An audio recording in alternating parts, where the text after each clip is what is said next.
Long time no see for those of you who are around here often. But fortunately, I am back in order to play some Gridmaster, so today we're going to go over everything you need to know prior to release. We'll start off with some basic information, which I'm sure some of you already know. Feel free to use the timestamps down below to hop around the video. But for those of you who are not familiar, Gridmaster is a limited time mode. It is going to be a bingo event. Based on the rewards and task kind of things we're going to be getting, it is going to be very similar to like a mini league. And we're just under 1 week away from the release. It will be launching on October 15th. And as you can tell by this chart below, these are all of the launch times depending on what time zone you're in. You can see what time the worlds go down, what time all of the other worlds go up, and then Gridmaster will go live 1 hour after the worlds relaunch. As for some other FAQs, Gridmaster will take place on separate server worlds. Once you hop over to these worlds, they will be just completely reset fresh accounts for the game mode. Gridmaster is set to last 4 weeks. And we also have access to increased XP and drop rates. The starting XP multiplier will be 4x along with 4 times minigame points. And then we'll also start off with a 5x drop multiplier for unique drops. These rates do have the potential to increase with certain tile completions, especially that of the XP multiplier. I think that one will probably increase pretty significantly as the bingo goes on. Oh, and one last thing, for the first time ever, there actually will be free-to-play access. Obviously, there will be some content you can't complete because there will be members-only tiles, but that is still a very interesting step to highlight, I would say. If we scroll up a little bit here, you can see the cosmetics you're going to be able to buy depending on how many tiles you complete. We have a couple outfits, a backpack, and then a chapel that you can put in your POH that is going to be very similar to that of just the basic login screen. And they have confirmed you do not have to complete the entire grid in order to unlock these cosmetic rewards. But now with all of the starter info out of the way, let's talk the most important part of this video, then that is the grid. The whole point of the bingo event is to complete every single tile on this mystery grid.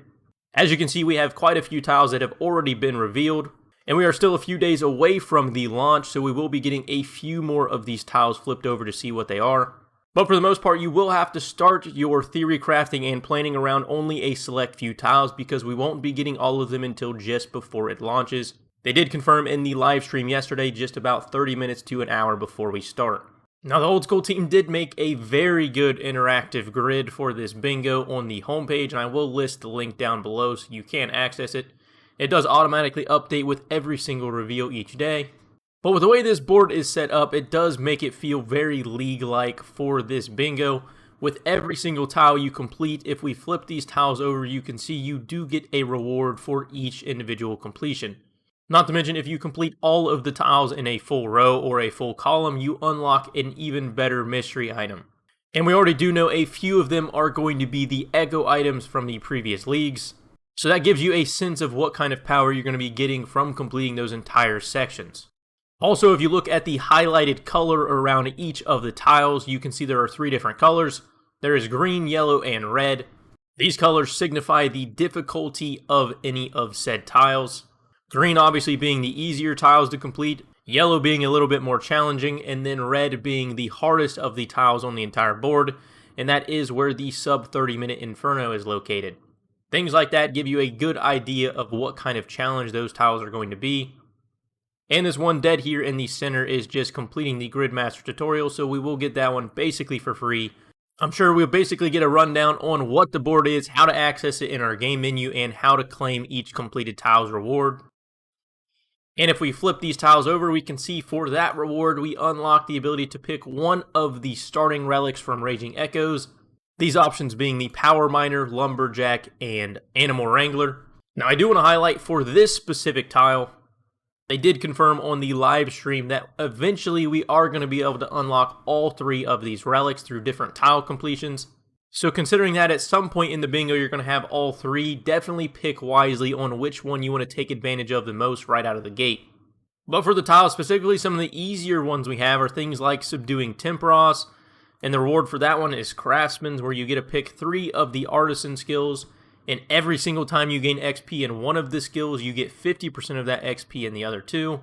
This is definitely something I'm going to be taking advantage of very early in my strategy. I will be posting a starting plan guide with what I'm going to be doing right out of the gate here in the next couple days. I did have one already recorded, but with some of the most recent reveals, things already completely got flipped on their heads and changed. So I figured I'd give it a couple more days, with a few more reveals before I ironed out and got that fleshed out on what I'm potentially going to be doing. But if you are interested, stay tuned for when that's going to be coming here shortly. Other easy tiles, we get the minimum potential, and that is for killing the lesser demon. Minimum potential basically gives you a guaranteed hit of at least 5 damage when you successfully hit. Now you can still hit zeros, but anytime you would successfully hit, the minimum damage you're capable of doing is now 5 rather than 1. Just a solid nice little DPS boost. We can unlock the Production Prodigy Relic, which is the instant processing relic for all like skilling activities, things like crafting, fletching, smelting bars, making things at an anvil. All of those different processes you'll be able to complete in basically the time it takes to just do one action. You also have a 25% chance of getting extra products, and you have an additional boost of a plus 12 on all of those skills. And the requirement to unlock that tile is alching something for more than 30k GP. This can be a low alch or a high alch, but whatever it is, one item has to come out to more than 30k. A couple of the medium tiles we already have are things like cooking a shark while wearing a chef's hat, and in return for completing that, we unlock the Corrupted Shark, which was basically an item we touched on in the previous video, where it will be a shark in your inventory. It heals 20 just like any other normal shark, but it has infinite uses where you can consistently just keep eating it over and over again and it will never run out. Meaning you basically would be able to complete the entire bingo event while having just one food in your inventory. As for the more difficult tiles we talked about earlier with completing the Inferno in sub 30, and that tile gives you the Giga Thrall, which is basically just the high DPS Thrall we had in the previous league. And another one, even bigger, maybe reward-wise, is completing your first unique from TOA, and in return you get the Mega Rare Scroll Voucher, which allows you to choose one of 3 Mega Rares from the game.